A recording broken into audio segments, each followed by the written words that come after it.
And I am playing black in the first round.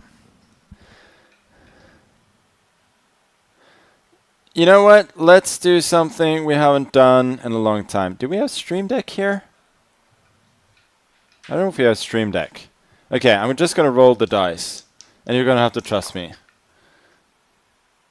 Oh, I don't have to roll both. I just have to roll one because these are 20-sided. Okay, number 4.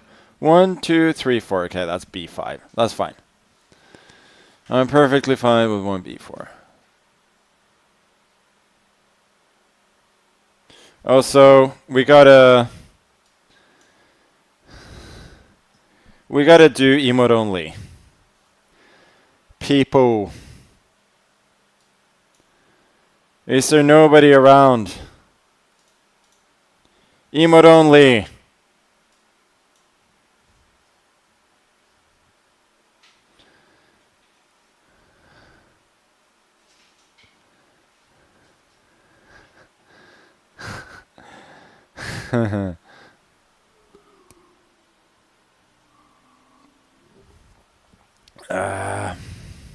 I'll take it. This is a very decent gambit, actually. White wants to keep the pawn, he has to go there. Oh, now it's emote only. Let's see if we get banned. For being so slow.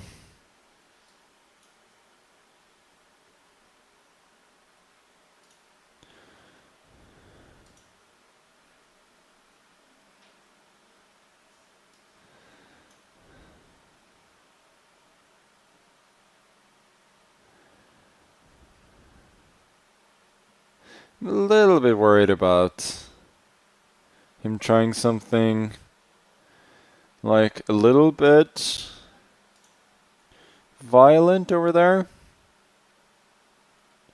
feel like he can get away with bishop c5 here. There's the threat of bishop f2 potentially. Rook c8 maybe.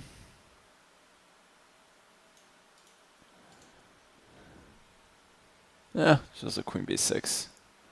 Maybe I should have done that.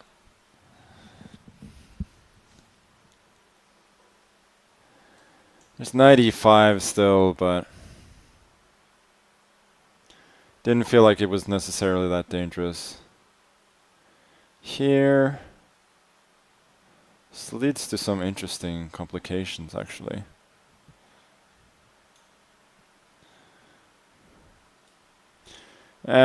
Let's keep it simple.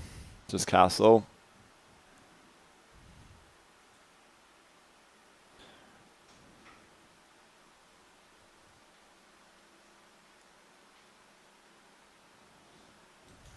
So,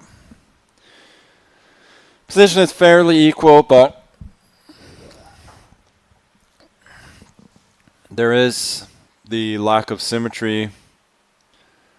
There's a little bit of non-symmetry in the position. There's the bishop pair that my opponent will not longer have.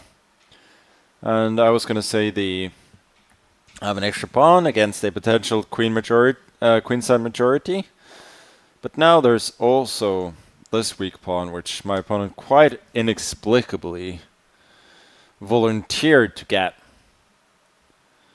And it seems to me that now I am simply a bit better.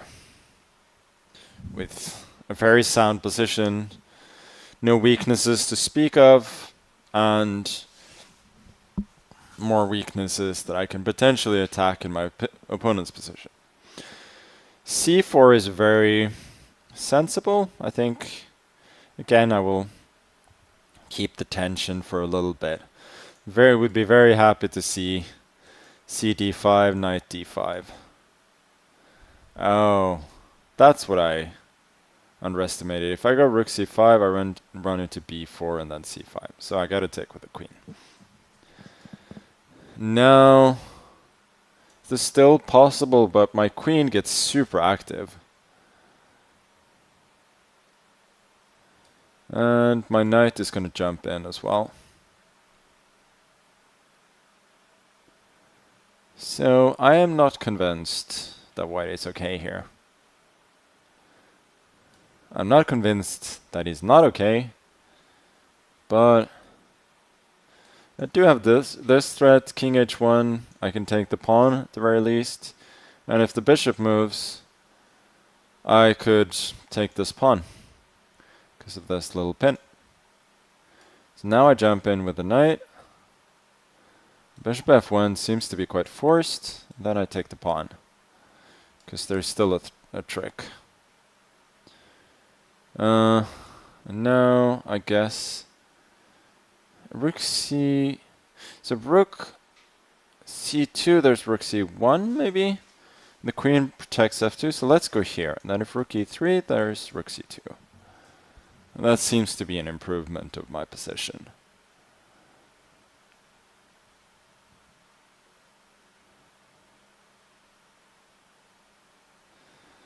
Okay. Guess we'll go e5. Kind of forcing queen e3 to e1 now. Because d4 is a big threat, cutting off the queen's defense of this pawn. He finds the best move. Now we change plans a little bit. Rook here, and we've opened up this this particular avenue of attack. Now if the queen takes here, we got check. King goes in the corner and take this pawn. And then we have a pretty much unstoppable threat of mate with rook g1.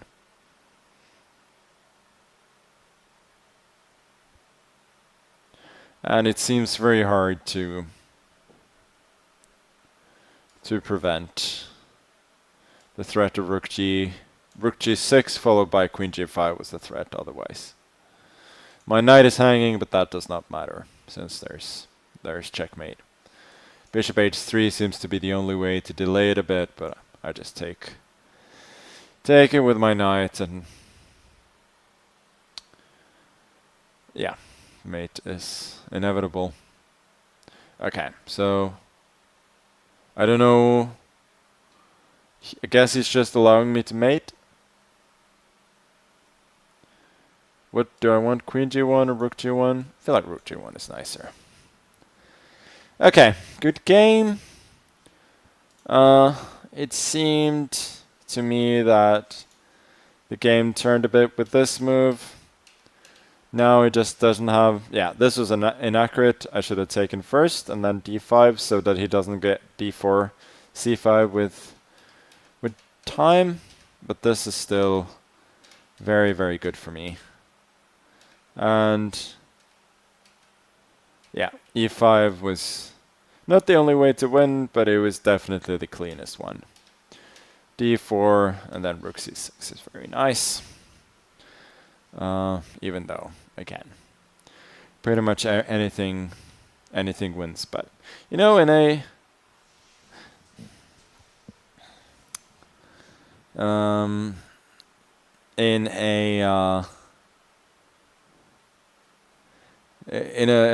practical game, you can sometimes mess this up with